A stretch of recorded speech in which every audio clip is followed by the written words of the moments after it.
Mi nombre es Diego Leandro Garzón Agudelo. Hago parte de la Vicerrectoría de Docencia como coordinador del programa de desarrollo docente. Soy un hombre mestizo de 36 años, tengo cabello corto, cejas gruesas. En este momento luzco una camisa blanca. Atrás de mí está una biblioteca y una planta que me acompañan. Mi seña es esta, que me la enseñó hace un tiempo Anderson Valle, el profe.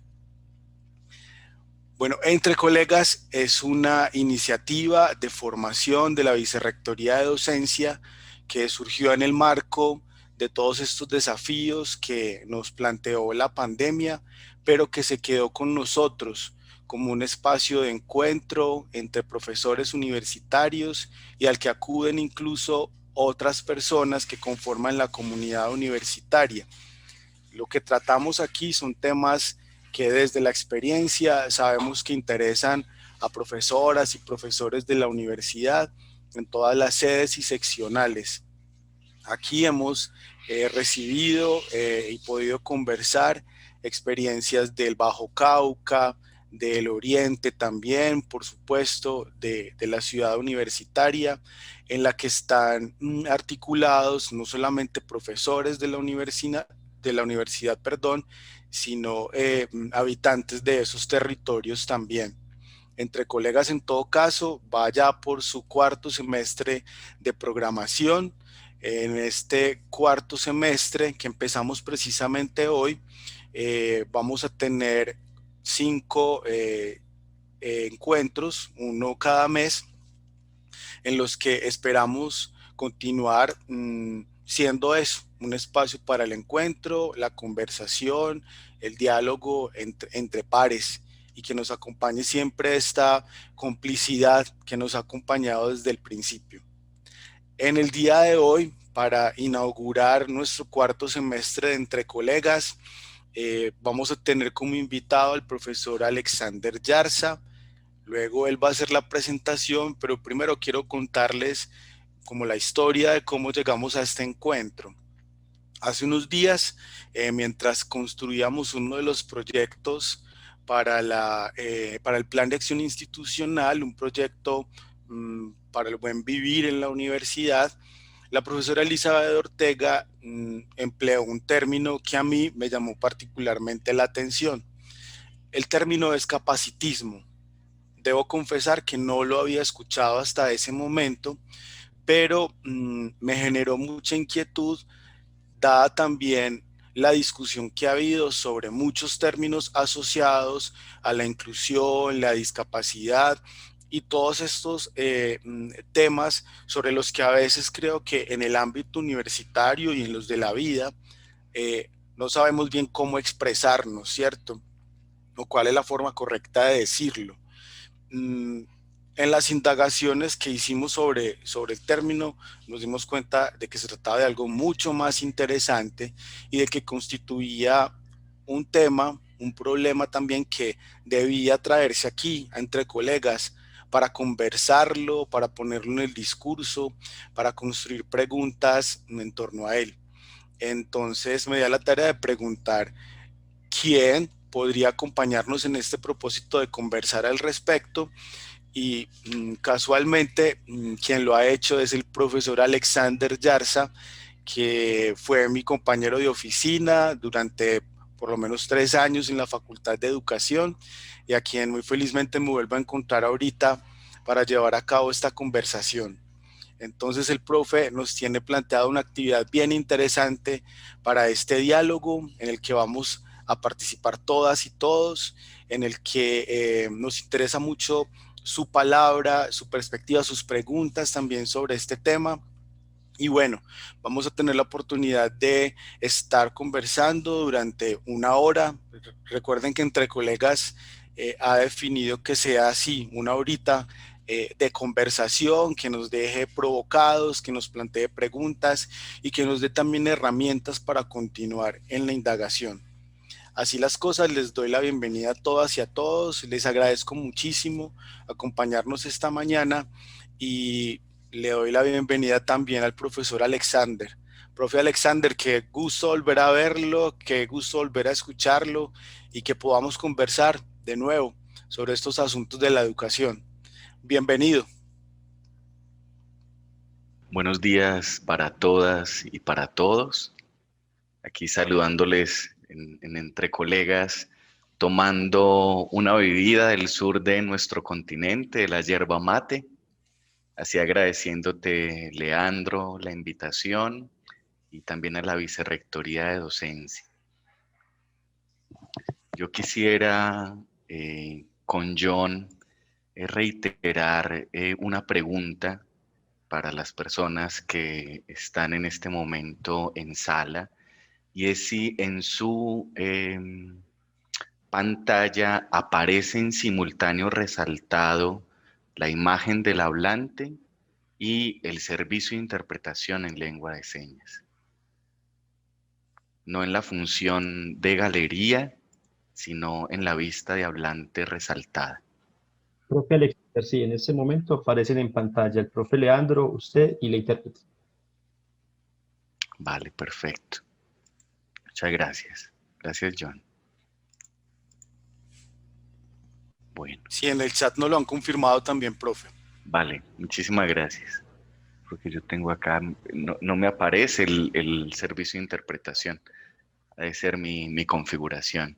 Bueno, agradecerle también a Natalie y a Santiago que nos van a estar acompañando en el servicio de interpretación a lengua de señas colombiana.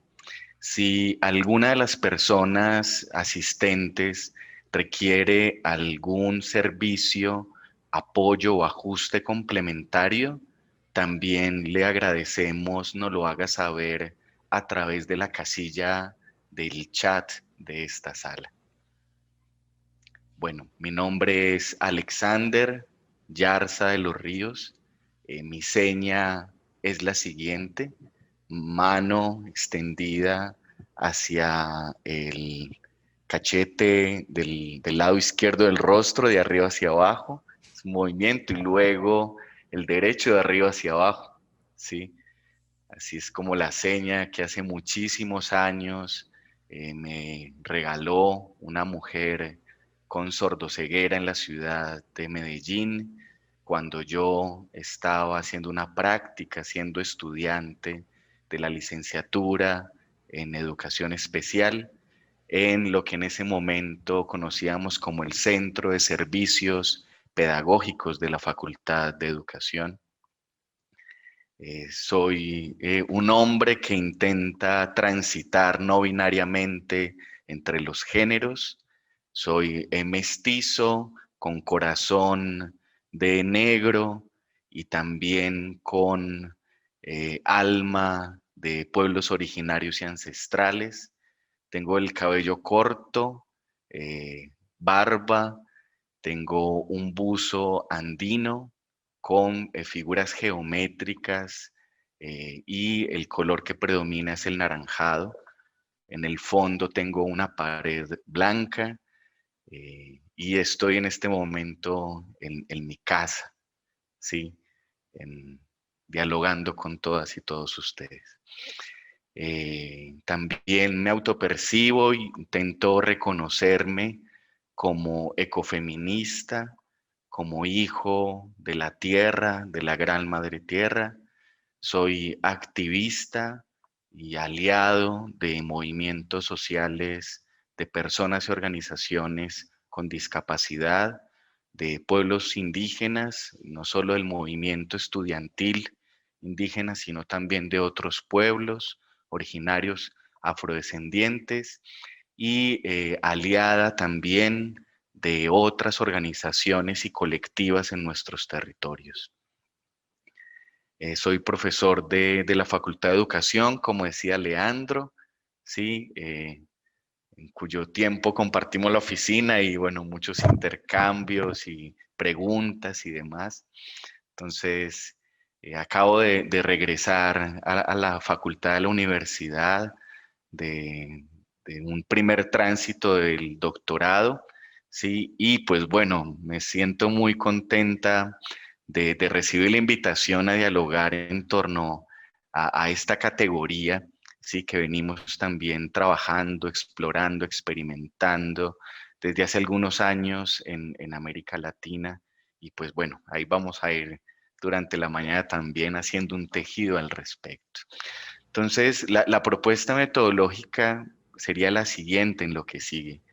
John nos va a compartir un enlace en el chat, ¿sí? A una herramienta interactiva, el Padlet, ¿sí? Que esperamos hayan ya tenido algún acercamiento a ella, o si requieren algún soporte o acompañamiento también nos lo hacen saber en el chat, ¿sí? Y les pedimos por favor que le den clic al enlace.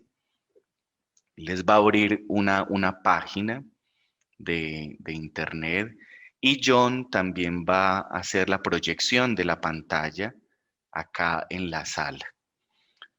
Para las personas que no tienen la audiodescripción activada por las barreras que todavía persisten en la plataforma de Zoom, entonces les cuento que en el Padlet tenemos el logo de la Universidad de Antioquia en la esquina superior izquierda, luego un título, el título de esta charla, Sentipensando una universidad anticapacitista, y en el contenido está la descripción de la actividad, que ahora cada una va a estar leyendo y que vamos a estar interactuando durante unos 5 minutos con ella. En la parte inferior izquierda, ¿sí? Si le dan con el tab, las personas que utilizan algún lector de pantalla, les va a aparecer un comando de añadir publicación. Y luego el software, el lector de pantalla que utilicen, los va a guiar intuitivamente, como nos han enseñado a decir los ingenieros y los diseñadores. Intuitivamente los va a guiar en la participación, ¿sí? Entonces, cuando le dan clic allí, en añadir publicación, aparece un recuadro y la idea es que cada uno y que cada una, en libertad, responda algunas de las preguntas que hemos puesto en la mañana de hoy. Vamos a dejar de compartir pantalla para continuar con el servicio de interpretación, ¿sí? Y para que todas y todos ustedes puedan entonces interactuar ya en su computadora, en su dispositivo, y que podamos generar un diálogo al respecto. Entonces, hemos compartido algunas preguntas iniciales, ¿sí? ¿Alguna vez se han sentido o te has sentido más o menos capaz que otros seres vivos? Entonces, queremos que evoquen su experiencia vital, su encarnación de vida, ¿sí? Su tejido de experiencias e intenten recordar de qué modo o en qué situación surgió ese sentimiento, esa sensación, esa autopercepción. Si existen entre el más y el menos gradientes u otras posibilidades, ¿sí? Para romper con ese binarismo inicial y ustedes quisieran contarlo, pues bien llegado. Entonces allí le dan añadir publicación, les aparece un recuadro y pone su nombre si lo desea, un seudónimo, una descripción de la seña, un símbolo y ponen brevemente allí alguna respuesta, una anécdota, un testimonio al respecto. Y la otra posibilidad de pregunta para las que así lo desean es si creen que existe la normalidad y lo normal y por qué tienen esta creencia. Puede ser con argumentos científicos, ¿sí? De lo que Thomas Kuhn, el filósofo de la ciencia epistemólogo, llegó incluso a llamar como ciencia normal, que sería la ciencia canónica, la ciencia del establecimiento, del status quo que está en cierto momento dominando. Entonces puede ser una respuesta desde la ciencia normal a propósito de la pregunta. Puede ser desde las experiencias en la casa, en la escuela, en las comunidades, en las organizaciones o en las colectivas, en los movimientos sociales. Puede ser en los sueños incluso, ¿sí? Una vez soñaste con lo normal y te quedó claro que existía y era un universal. Puede ser incluso en los intersticios también de las disciplinas, los saberes, las sabidurías y los conocimientos de toda la tierra, no solo de Occidente. Entonces, en esta segunda pregunta quisiéramos que algunas, las que decidan y deseen, nos contaran esos argumentos. O sea, si existe o si no existe, vuelve a aparecer el binarismo, ¿sí? Una pregunta cerrada, como decimos también, ¿no? En la academia, pero sobre todo para explorar esas argumentaciones, esas explicaciones, esas formas de narrarnos y de narrar también estos dos núcleos que queremos también empezar a entretejer entre colegas en esta mañana. Si el núcleo del ser capaz, sentirse capaz, más, menos, medio, como ustedes lo sientan, y la existencia o no de la normalidad y de lo normalidad, y de lo normal, perdón, ¿sí? Mientras vamos interactuando en el Padlet, también si alguna persona quisiera compartir su respuesta a través del chat de la sala, es bienvenido, ¿sí? Mientras vamos interactuando, yo voy a tomar otro matecito. Si tienen ahí su tinto, su aromática, también podemos irla compartiendo.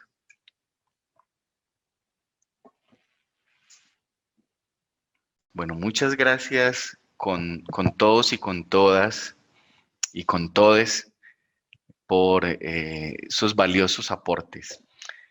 Por ahora, las personas que todavía quieran hacer su contribución lo pueden seguir haciendo mientras vamos avanzando con el diálogo y vamos a ir retornando y vamos a ir, por supuesto, entretejiendo paulatinamente este diálogo con esos aportes y algunas de las experiencias que están retratadas también allí. Nos hemos preguntado entonces, como les decía Leandro, ¿qué sería el capacitismo? ¿Sí? Y bueno, la idea es que en lo que sigue voy a conversar unos 15 minutos máximo, ¿sí? Para luego generar otra modalidad de interacción con todas y todos ustedes y ya ir como en el recorrido final del diálogo de hoy con una pregunta y una propuesta de posible construcción rápida también. Entonces, al conversar en torno al el capacitismo y cómo había surgido la pregunta y la invitación, pues evocaba varias situaciones de escenas universitarias en las cuales uno pudiera retratar prácticas profundamente capacitistas, pero que son veladas o que son ocultadas o que son aceptadas en términos de lo que culturalmente se considera como aceptado o natural, entre comillas, o normalizado. Sí, y pensaba en muchísimas situaciones y escenas y también en qué tanto nos hemos preguntado como universidad pública latinoamericana ubicada en Colombia en torno a esas prácticas y discursos capacitistas, o si en algún otro momento de nuestra historia institucional o de la pregunta por la exclusión o la discriminación había aparecido este concepto, esta herramienta como en el discurso o en el horizonte de la transformación institucional. Entonces, esa fue como la primera entrada en términos de evocar, ¿cierto? Esas escenas y si había aparecido o no. Entonces, brevemente y teniendo presente que también hay personas, colegas, ¿sí? De otros países, entonces les pido excusas si de pronto estos ejemplos no están muy contextualizados o situados a sus vidas cotidianas y a su sistema de educación superior. Pero para nuestra universidad pública colombiana y para el caso de la Universidad de Antioquia puede tener mucho sentido esto que voy a decir. Entonces, 3 escenas, ¿sí? Examen de admisión, Universidad de Antioquia, un año cualquiera del siglo XXI. Llega un aspirante con sordoceguera que no se había identificado al inicio en el sistema institucional para brindar un acompañamiento y genera una pregunta. ¿Sí? La pregunta es, ¿este aspirante con sordoceguera puede presentar el examen de admisión con su intérprete vitalicio permanente o no? Porque el que tiene que ser capaz de responder el examen de admisión no es el acompañante, no es la intérprete o el intérprete, sino la persona que está pretendiendo ingresar a la Universidad de Antioquia a través de un examen, ¿cierto? En este caso, el examen de admisión de la universidad se compone por 80 preguntas, si mal no recuerdo, ¿sí? De razonamiento lógico y de comprensión lectora en la lengua castellana, grafocentrada y en el razonamiento lógico matemático, ¿sí? Y esto se convierte, se transforma en un matiz para las personas más capaces que puedan ingresar a los distintos programas académicos de la institución y en el contexto general de un sistema de educación superior desigual que no le garantiza a todos los ciudadanos y ciudadanas, ¿sí? El derecho a la educación superior o la gratuidad, etcétera, etcétera. Entonces, primera escena, un examen de admisión.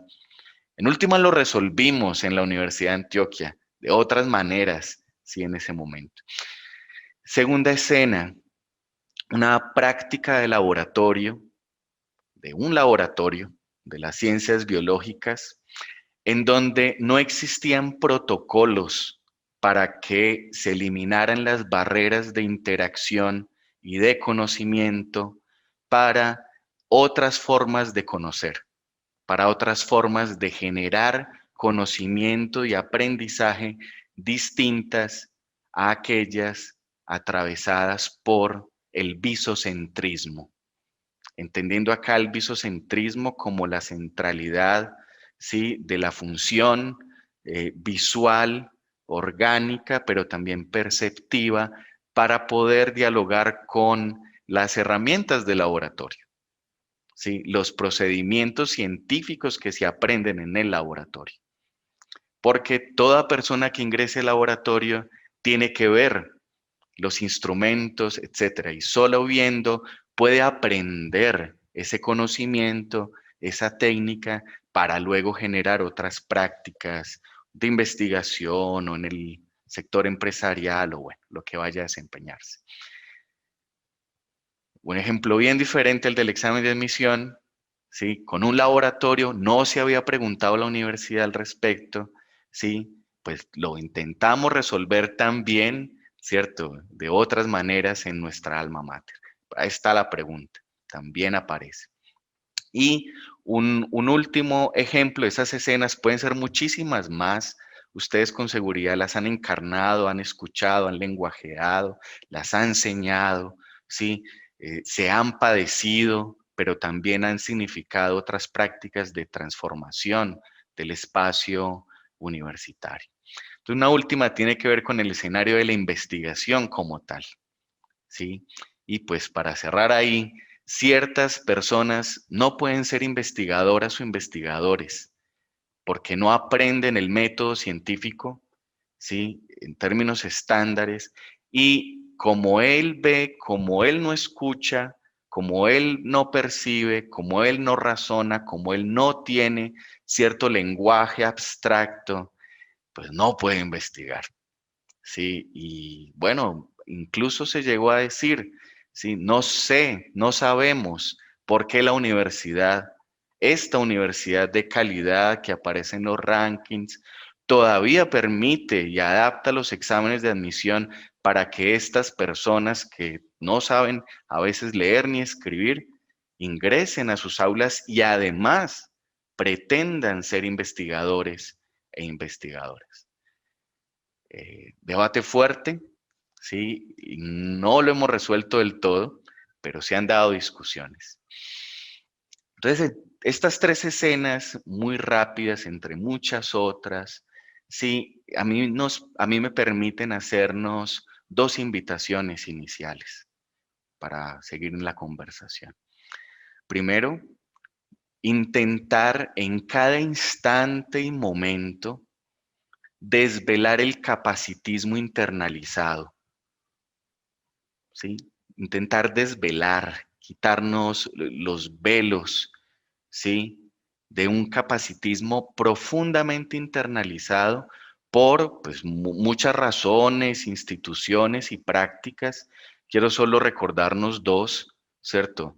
La familia y la escuela, ¿sí? Como aparatos e instituciones de socialización, pues reproducen un capacitismo, ¿sí? Propio de ciertas sociedades capitalistas, industrializadas, en su fase actual de capitalismo cognitivo y neoliberal y de emprendimiento y de mercantilización, con muchísima más fuerza todavía lo hace, ¿sí? Entonces vamos internalizando un capacitismo que se vuelve célula, ¿sí? Se vuelve piel, se vuelve órganos, aunque las células y los órganos no sean capacitistas, sino que celebren la pluralidad de la vida.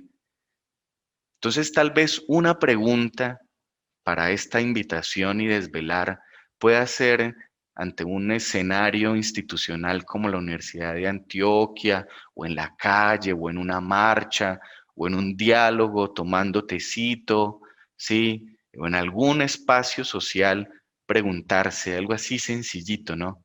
¿Soy capacitista? ¿Estoy siendo capacitista? Y tal vez esa sola pregunta que nos acompaña entre las múltiples preguntas que nos podemos hacer diariamente pueda ser una praxis transformadora para desvelar ese capacitismo internalizado. Otra segunda invitación complementaria pudiera ser tener presente bien cerquita de lo que hacemos, vivimos y dialogamos, el denunciar las violencias capacitistas. El capacitismo se transforma en prácticas violentas, profundamente violentas, hacia ciertos seres vivos que incluso son ubicados en un umbral por debajo del humano, o lo cuasi humano, o lo no humano, pero no solo los humanos, también contra y sobre otros seres vivos de este sistema terrestre de vida del cual nosotros hacemos parte, lo integramos también, no estamos por sobre él. Entonces acá denunciar las violencias capacitistas pueda activarse, entre otras preguntas, a través del siguiente interrogante. ¿Somos cómplices de las violencias capacitistas? ¿Somos cómplices? Por lo menos cómplices, ¿sí? La otra pregunta sería si ejercemos violencias capacitistas, ¿sí? ¿Hacia quiénes? ¿De qué manera? Sería otra. Por ahora, ¿sí? Dos preguntas como invitaciones iniciales. ¿Soy capacitista? ¿Soy cómplice de las violencias capacitistas? Y pues vuelven a hacer preguntas tramposas porque son dicotómicas, son binaristas, pero por eso las dejamos ahí para el comienzo, ¿no? Bueno, quisiera entonces, a partir de estas escenas universitarias y de estas dos invitaciones y preguntas, terminar la conversación de mi parte con algunas anotaciones generales, ¿sí? En torno al capacitismo. Pues sería importante recordarnos y contarnos que el capacitismo es una herramienta de lucha, es una categoría de resistencia y de reexistencia contra los múltiples sistemas de opresión, discriminación, exclusión, estigmatización, invisibilización que están vigentes en las sociedades contemporáneas. ¿sí? En las sociedades capitalistas, pero también en otras configuraciones de sociedad, de organización social, uno puede percibir y utilizar esta herramienta de lucha. No es una palabra ingenua, no es una palabra esnovista, es decir, que está de moda por allí, no es una palabra neutral, ni es apolítica. Esto me parece muy importante, colegas, que lo tengamos presente, porque con seguridad en la escuela primaria, en nuestras familias, no se nos habló de capacitismo, de una matriz capacitista, de unas violencias capacitistas, pero permanentemente estuvo y está y continúa funcionando, moldeando, formándonos, gestando una experiencia de aprendiencia capacitista o de aprendizaje capacitista en nuestras sociedades. Entonces, no es ingenua, ¿sí? No es neutral, ¿sí? No es apolítica.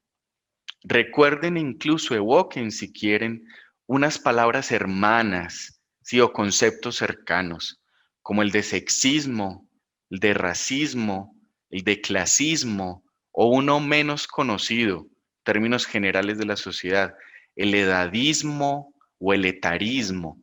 Incluso algunos movimientos hablan ahora de gordismo, entre otros, ¿no? Sí. Entonces, capacitismo, si lo ubicamos al lado, ¿cierto? De estas palabras, de estos neologismos, entendidas como herramientas de lucha y de resistencia, ¿sí? Nos abren esas posibilidades de transformación de las condiciones de opresión, discriminación que se reproducen y se gestan en las sociedades, las comunidades y por supuesto en las universidades. En torno a capacitismo existe una abundante información, ¿cierto? Y varias perspectivas, enfoques. O sea, les invitamos también a que puedan buscar libremente en Internet, en YouTube. Existen campañas contra el capacitismo que han liderado movimientos discas, movimientos feministas, sí, incluso pues organizaciones de personas con discapacidad o comunidades sordas, comunidades autistas en toda América Latina, pero también en el planeta Tierra. ¿Sí? Existe entonces una literatura importante, una experiencia de resistencia que pudiéramos también acoger y seguir alimentándonos y bebiendo de ella para otros ejercicios pedagógicos, académicos, epistémicos, culturales, artísticos. En América Latina, entonces, pues lo venimos utilizando desde hace varios años, ¿sí? En el mundo hispanoparlante, pero también en el lusoparlante. Aquí en la comunidad que utiliza el portugués, ¿cierto? O sea, en Brasil, pues también en Portugal, ¿sí? Se viene utilizando y venimos gestando procesos de resistencia y de lucha a partir de denunciar, enunciar, pero también generar procesos pedagógicos y políticos y artísticos y de activismo mediático en las redes, etcétera, contra el capacitismo o anticapacitistas.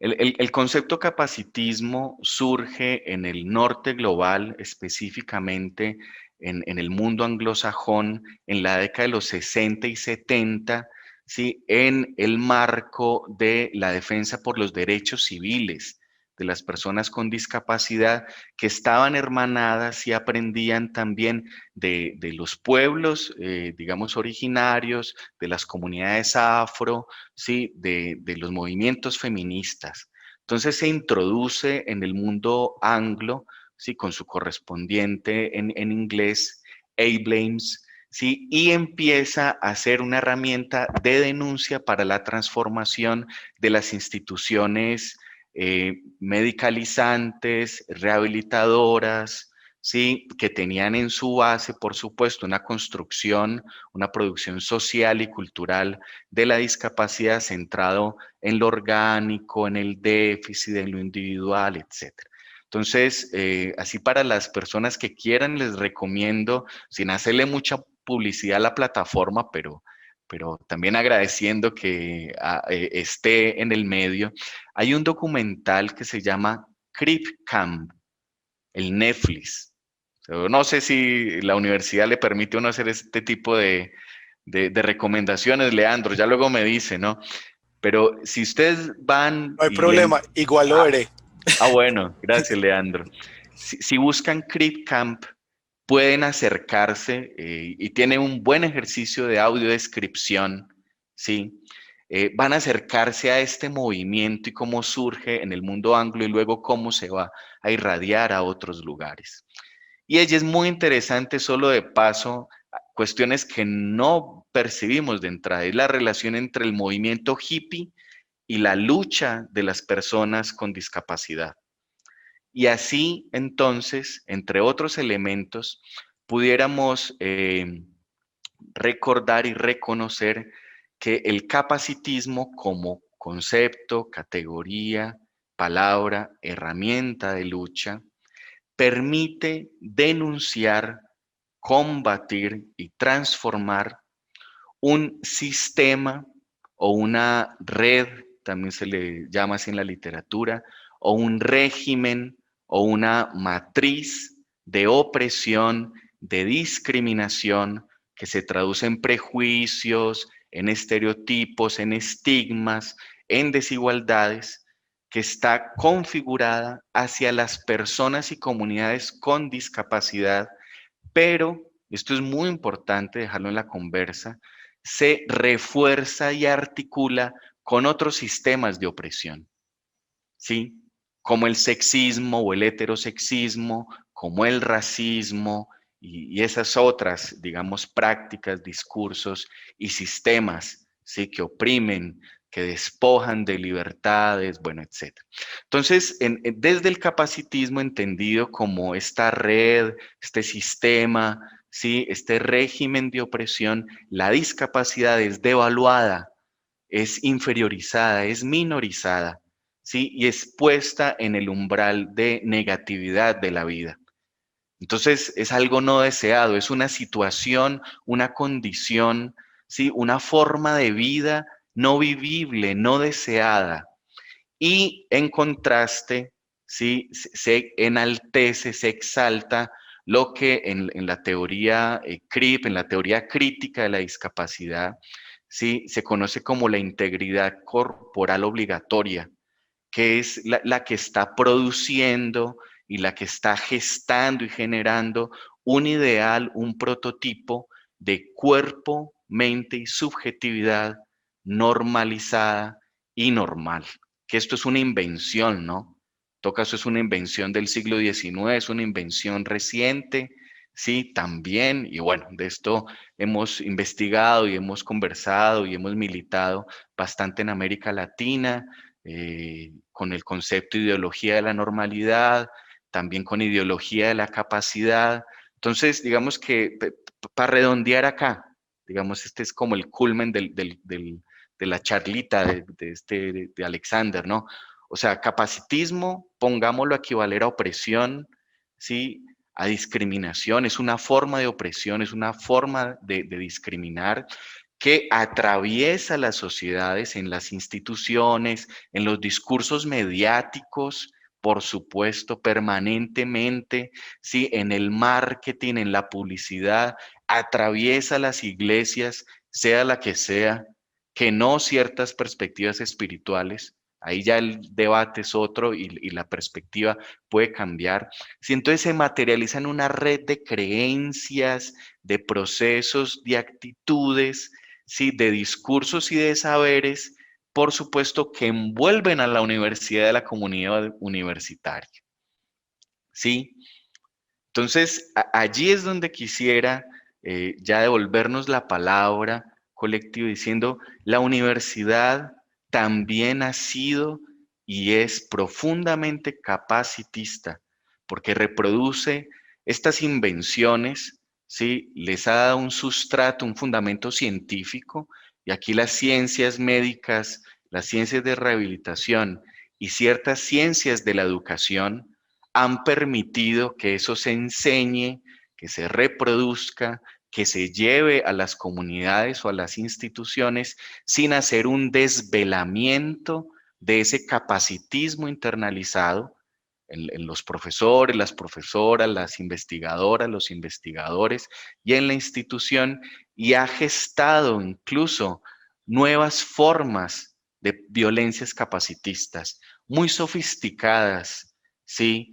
Podemos citar dos ejemplos. Hay ciertos algoritmos o ciertas validaciones de test, ¿sí? De test de medición de la inteligencia o medición de las capacidades o de las aptitudes que se ajustan a nuestros conceptos para seguir estandarizando y para seguir distinguiendo y generando jerarquías de opresión.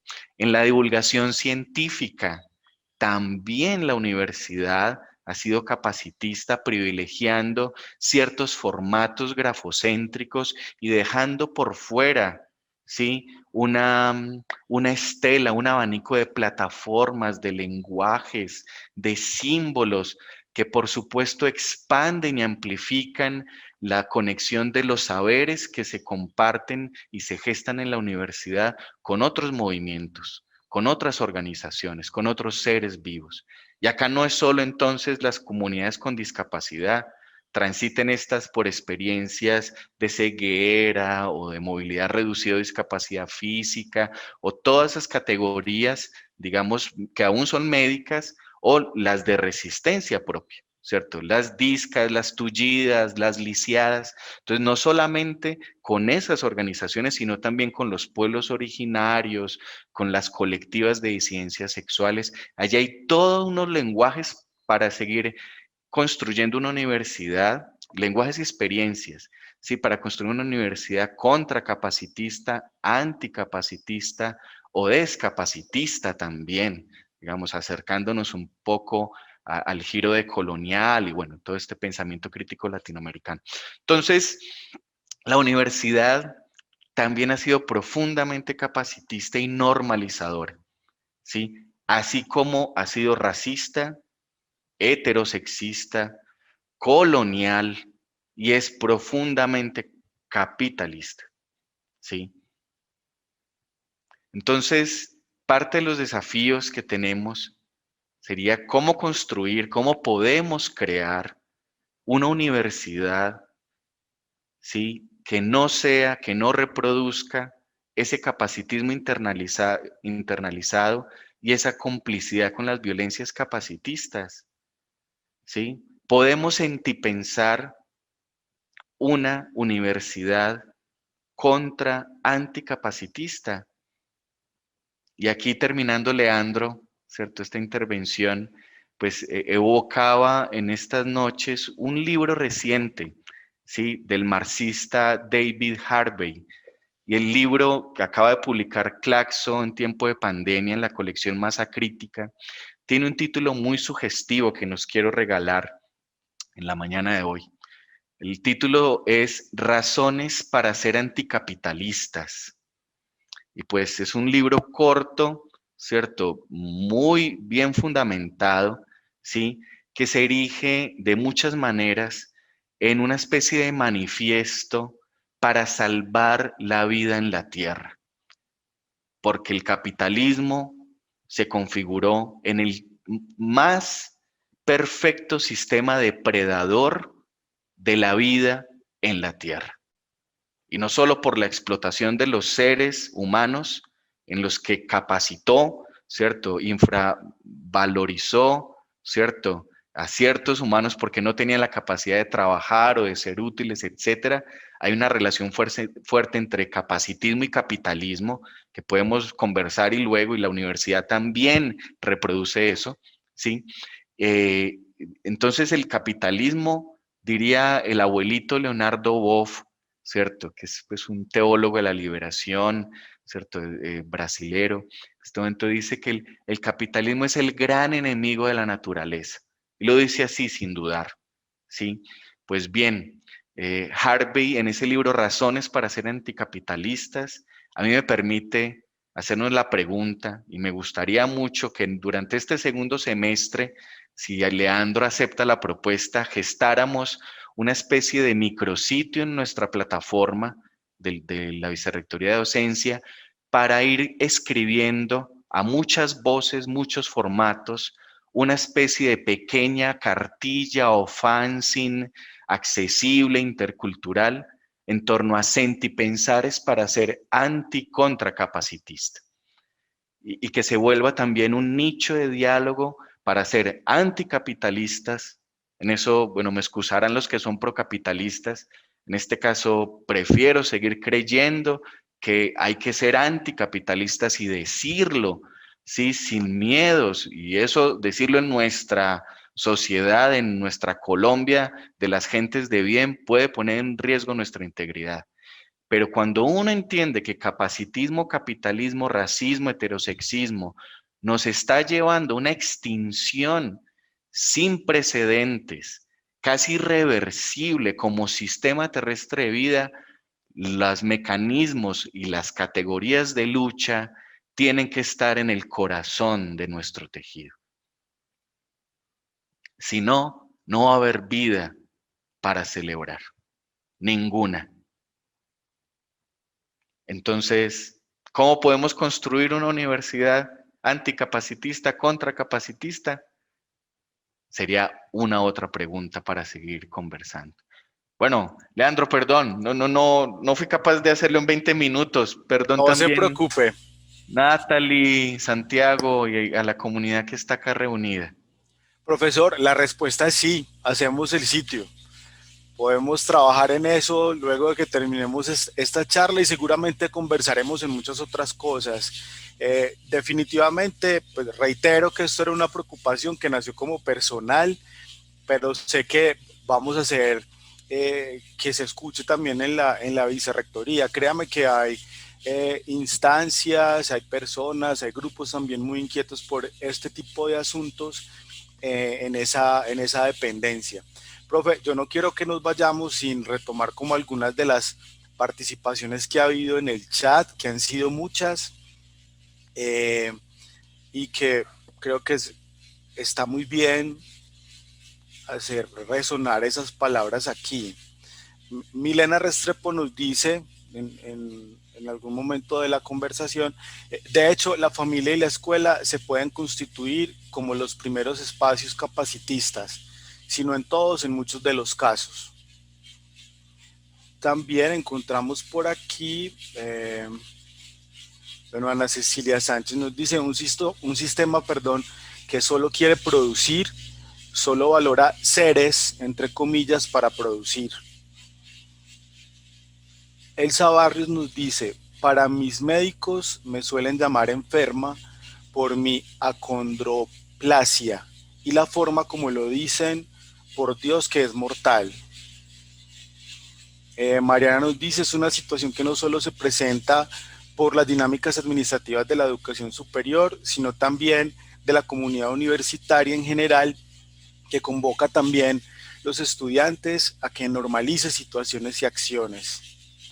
Y Elsa nos dice finalmente, es posible que personas de otras ciudades y universidades podamos formar parte desde la virtualidad. Se refiere al sitio que vamos a construir, por supuesto, lo podemos abrir. Bueno, Lina nos dice, Lina Oquendo, excelente temática, desconocía ese concepto. Lina, igual yo, por eso teníamos que traer al profe a que nos conversara al respecto. Quedo muy interesada por profundizar en ello y me debo retirar. Bueno, de hecho, la idea es esa, quedar provocados, ¿cierto? Con, digamos, algunas herramientas también para continuar en la indagación y esperamos que una próxima discusión también. Profe, ¿qué quiere decir sobre estos asuntos que nos aportan los participantes?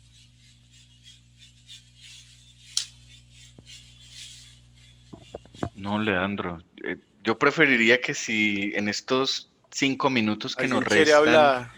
si alguien quisiera hablar, compartir, dar Bueno, otra dimensión aquí también, hay, si se aquí hay puede. una pregunta. Saludo afectuoso a todos. En varias ocasiones hemos escuchado una problemática que viven estudiantes con discapacidad en la universidad. Profesoras y profesores de sus programas académicos que los persuaden a cambiarse de carrera insinuando que la que cursan no está hecha para ellos o ellas. ¿Qué estrategias se pueden implementar para revertir esta manifestación explícita del capacitismo? Y tenemos una mano levantada, me pareció ver. Un segundo. Leandro, es la profe Ana Cecilia. Le permito, le voy a activar el micrófono, Por ¿listo? supuesto, claro. Hola, ¿ya me escuchan? Sí. Bueno, buenos días, muchas gracias a todas, a todos. También maravilloso poder escuchar y profundizar en esta palabra y en esta práctica cultural. Bienvenida a esa reflexión. A mí me llama mucho la atención de lo que plantea el profesor Alexander. Si bien es una cultura, pues al llegar a esa cultura, como ustedes dicen, eso le llega a uno a las células sin que uno se dé cuenta, como le llega el racismo, el clasismo, y le llegan otras manifestaciones de exclusión.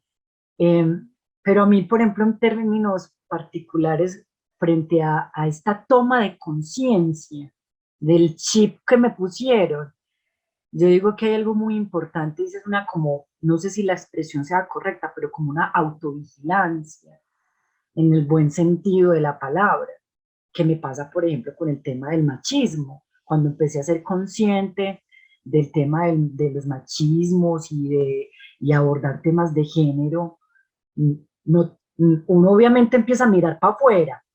¿Quién lo hace? ¿Quién no lo hace? ¿Aquel es machista o aquella es machista?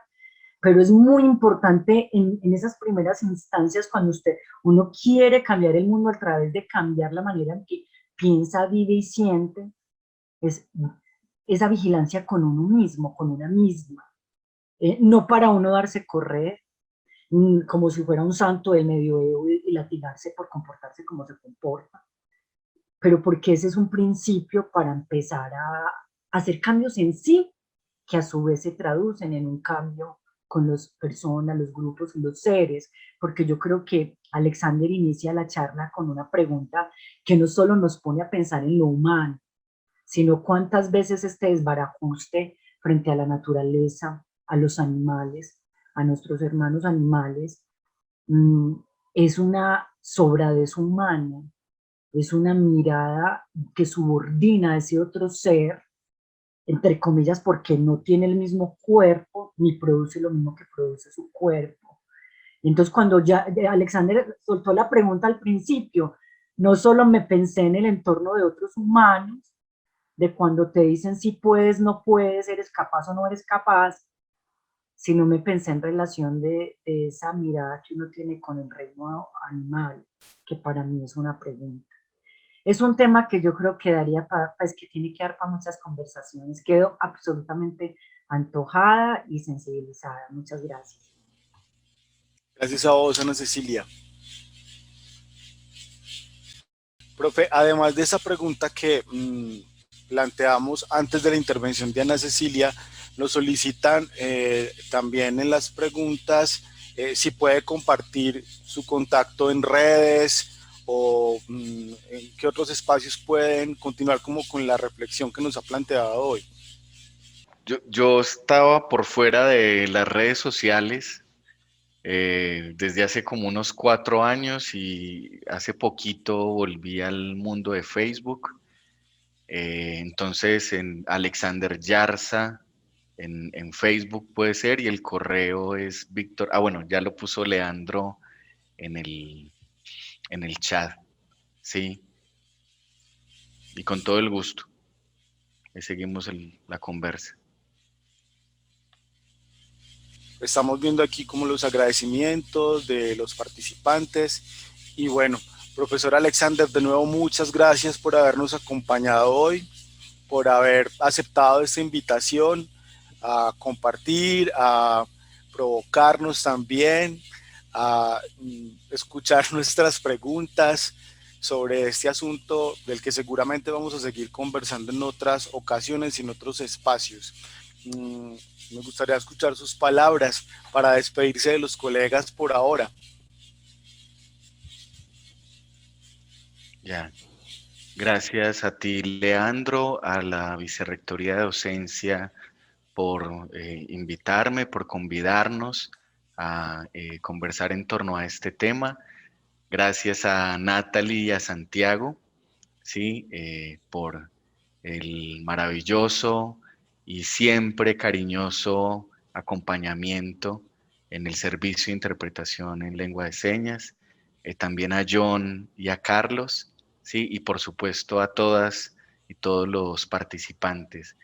Recordarles que en el Padlet vamos a poder seguir durante unos 2, 3 días, si así lo deciden, ¿cierto? Respondiendo esas preguntas y atendiendo también a la aceptación que hizo Leandro hoy públicamente, con todos y con todas, ¿Qué como estrategia las suyas, profesor?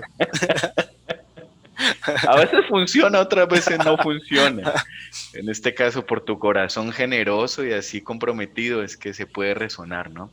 Entonces, decirles que como, bueno, tenemos la inscripción de todas ustedes en la base de datos de la Vicerrectoría, con seguridad les vamos a enviar en cuestión de un mes algún mensajito para participar de esta creación colaborativa.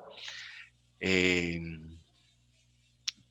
reiterar las 2 preguntas iniciales, para que ahorita en el almuerzo, en la tarde, en la noche, durante la cena, si así lo deciden, el próximo fin de semana, se las sigan haciendo, gesten nuevas preguntas y tal vez se las compartan con alguien amado o incluso con un foráneo, con un desconocido.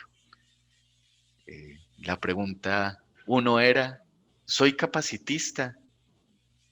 O sea, de alguna manera soy capacitista, reproduzco el capacitismo, lo perfecciono, lo innovo. Y la segunda, soy cómplice de las violencias capacitistas. Y pues entre una y la otra está una última de mi parte.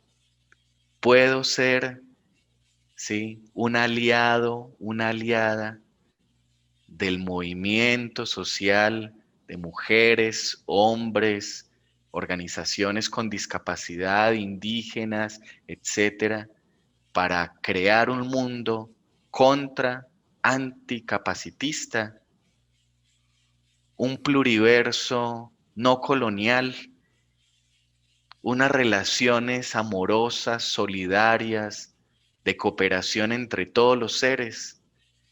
¿Será que podemos gestar juntas y juntos una nueva era, un nuevo tiempo, un nuevo espacio en esta casita común? Y pues Ana, a veces las preguntas pueden llevarnos a exploraciones insospechadas y a transformaciones de liberación. Entonces, por eso, siendo freiriano, ¿no? En eso, volver a la pregunta, ¿sí? Volver a la pregunta y muchas más, por supuesto que se pueden gestar. Entonces, gratitud, ¿sí? Y bueno, hasta una próxima entre colegas. Bueno, y yo termino diciéndoles que esta charla va a ser pues editada y va a ser alojada pues en nuestro repositorio de entre colegas en el que están las demás charlas que hemos tenido hasta ahora. La compartiremos también con la comunidad universitaria y los estaremos invitando a nuestra próxima charla que será hacia el final del mes de agosto. Vamos a hablar sobre prácticas con un equipo también de la Vicerrectoría. Muchas gracias a todas, a todos, a quienes contribuyeron a este espacio, a quienes participaron de él. Quedamos entre colegas.